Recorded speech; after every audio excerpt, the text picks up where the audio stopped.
amor e esperança sem fim. Ao sentir o teu toque, por tua bondade libertas meu ser. No calor deste lugar eu venho me derramar, dizer que te amo, me derramar, dizer te preciso, me derramar, dizer que sou grato, me derramar, dizer que és formoso.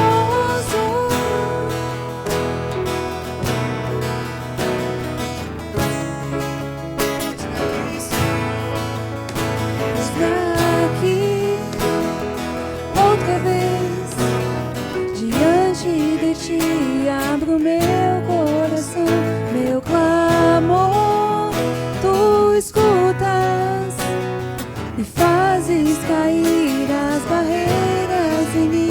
És fiel, Senhor, e dizes palavras de amor e esperança sem fim. Ao sentir o teu toque, por tua bondade libertas meu ser.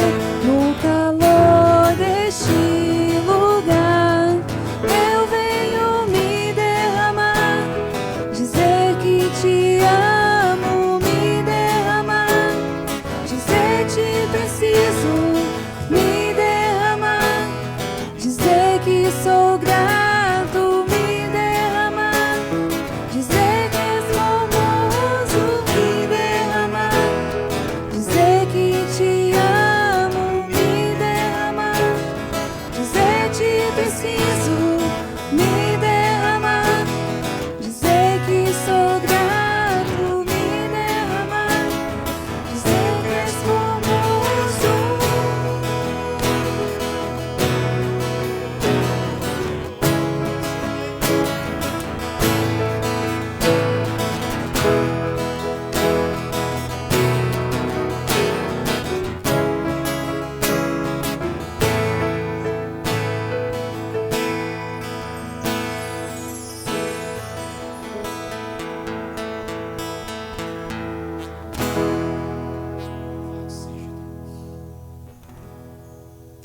Amém.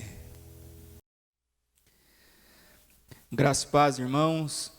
É motivo de alegria estar com você, reunido ainda aqui de uma forma online, por esse vídeo para meditar no Evangelho de capítulo 11, o qual nós estamos meditando todas as terças-feiras de uma maneira expositiva e utópica. Nossos cultos presenciais são aos domingos a partir das 19 horas. Se você não está na zona de risco, você pode estar conosco aqui presencialmente. Mas para os irmãos que estão na zona de risco, nesse momento de pandemia que estamos vivendo, então nós estamos aqui assumindo esse cajado também de maneira online, levando esta palavra, esta mensagem àqueles que nos ouvem. Eu vou agora soltar para você um vídeo, e depois desse vídeo nós voltamos então a estar refletindo sobre o conteúdo desta mensagem. Ele era um bom homem, Maria. Sim, ele era. É uma grande pena. Eles são queridos.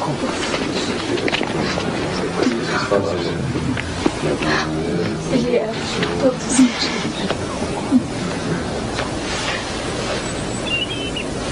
Seu irmão vai viver de novo. No dia da ressurreição? Eu sou a ressurreição e a vida. Quem crê em mim viverá.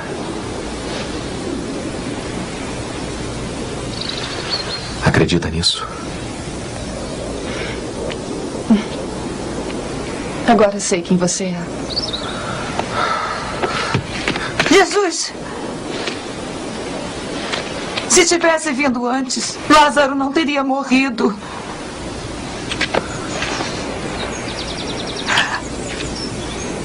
Onde o colocaram?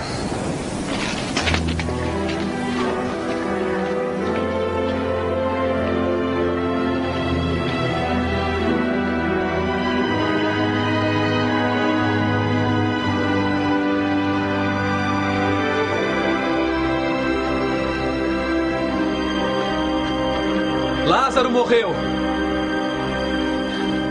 E vocês devem acreditar.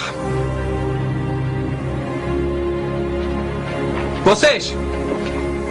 Tirem essa pedra daí. Jesus, já se passaram 4 dias.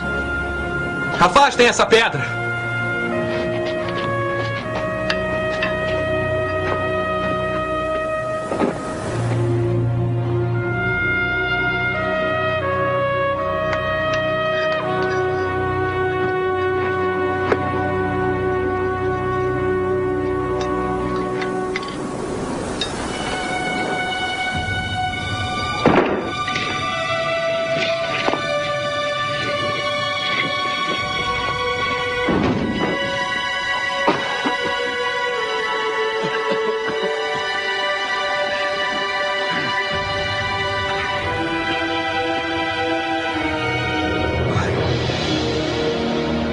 Obrigado por ter me ouvido. Lázaro, saia! Ele zomba de nós com essa cena. Confie em mim, Marta.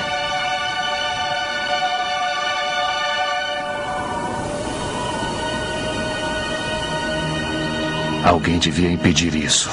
É uma piada cruel.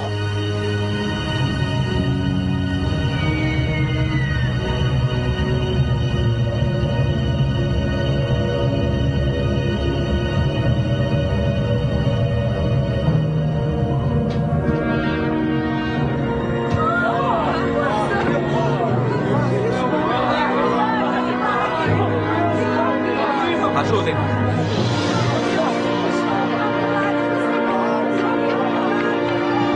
Deus seja louvado.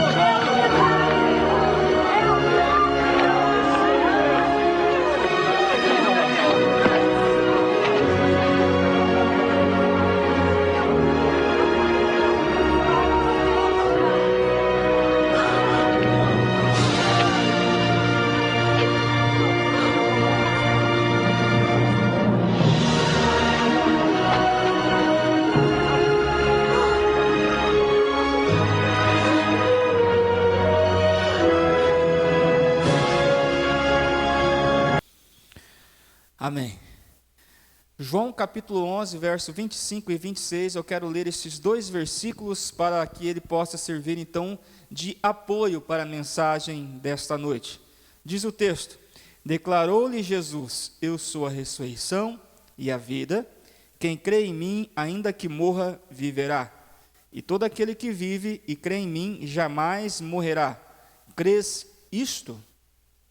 Jesus aqui, ele nesse capítulo 11, onde 57 versículos estão falando a respeito de Jesus, principalmente da sua obra, uma das mais magníficas que ele operou enquanto esteve no meio de nós, no meio da humanidade. Jesus aqui, ele ressuscitou um morto que já havia morrido há 4 dias. E ele estava passando ali por um momento de intensa perseguição. No capítulo 5 de João, no qual estamos estudando paulativamente esta palavra, nós vamos perceber que a forma como os fariseus, a forma como os saduceus, a forma como os judeus buscavam uma oportunidade para matar Jesus. E no capítulo 11, Jesus deixou claro esta oportunidade quando ele disse que ele não era só o Filho de Deus, como era também o próprio Deus. E alguns gritaram, como no capítulo 5 outrora falaram, dizendo: olha, blasfêmia. Como esse homem, esse judeu, como esse galileu pode dizer então que ele é Deus ou o Filho de Deus encarnado sobre esta terra?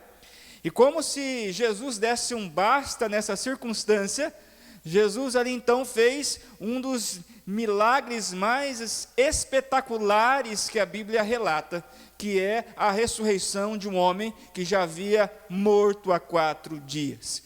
E pensando então, dentro dessa contextualização, sem delongas, eu quero então estar meditando com você em João capítulo 11, a partir do versículo 1 que diz: ora, estava enfermo um homem chamado Lázaro de Betânia, aldeia de Maria, de sua irmã Marta, E Maria, cujo irmão Lázaro se achava enfermo, era a mesma que ungiu o Senhor com bálsamo e lhe enxugou os pés com seus cabelos.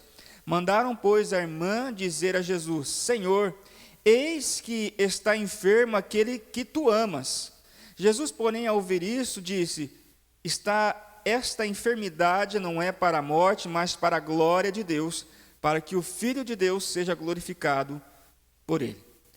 Nos primeiros 4 versículos do Evangelho, de capítulo 11 de João, nós percebemos aqui que Jesus, ele entra num assunto que é muito oportuno e muito comum na vida de nós cristãos nascidos de novo. Aqui nós percebemos que, mesmo eu sendo um cristão, mesmo eu sendo uma pessoa que caminha na presença do Senhor, isso não significa que as notícias ruins não cheguem à minha casa. E aqui nós vemos Jesus sendo Filho de Deus, o Deus encarnado sobre esta terra, enquanto ele estava ali conversando com os fariseus, com os judeus, com os seus próprios discípulos, chegou ali uma notícia que era muito difícil. A pessoa o qual ele amava, a pessoa o qual ele estimava, estava enfermo e uma enfermidade de morte. Esses dias, houve um fato até engraçado, se não que fosse trágico. Eu recebi um vídeo no meu telefone celular de um pastor, que ele ungia aparelhos celulares para que eles não recebessem más notícias. Eu confesso aos irmãos que eu fiquei tentado de procurar esse pastor para ungir o meu aparelho. Porque eu percebo, nossa, seria muito interessante eu não receber más notícias. Mas quando nós estamos fundamentados nas Escrituras, principalmente tomando Cristo como modelo perfeito para a igreja, nós vemos que muitas vezes as coisas difíceis, as situações inoportunas, elas acabam batendo na nossa porta. Quantas vezes o luto bateu na sua casa, ouvinte? Quantas vezes a enfermidade chegou à nossa família? Quantas vezes as dificuldades chegaram às nossas tendas? Isso é comum na caminhada da nossa vida.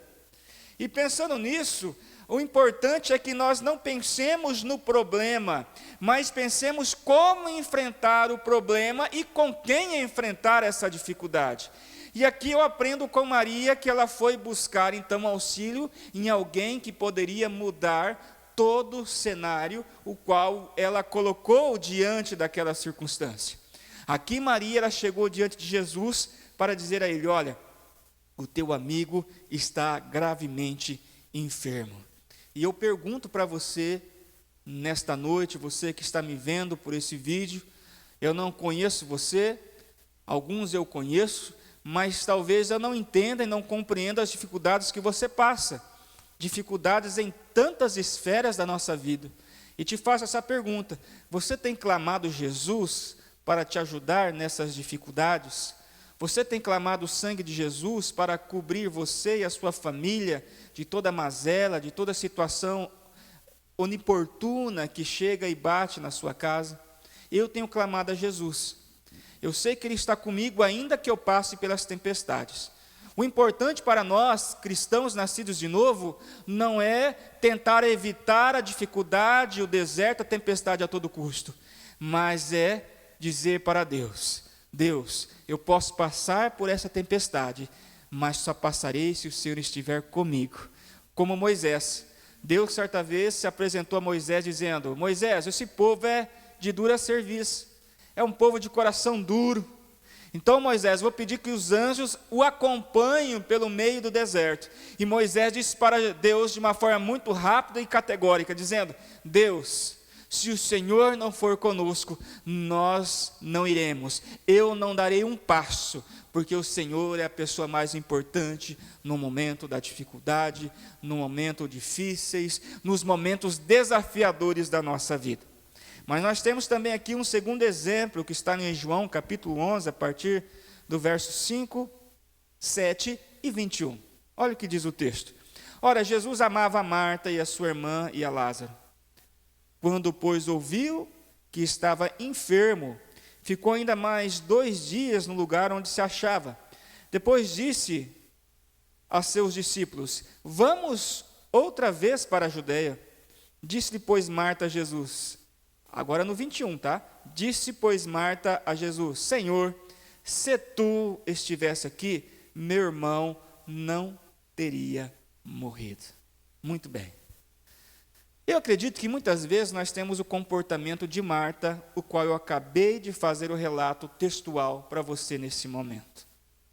Marta aqui, nós olhamos para a sua fala e nós percebemos que ela chegou no versículo 21 do capítulo 11 de João, chegou com um tom meio que com decepção para Jesus, dizendo: Jesus, se o Senhor estivesse aqui, meu irmão não teria morrido.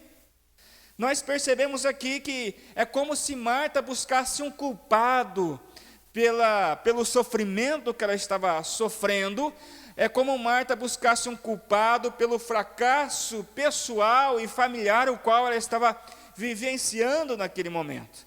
Mas eu aprendo com Jesus, é que Jesus, ele é um Deus atemporal.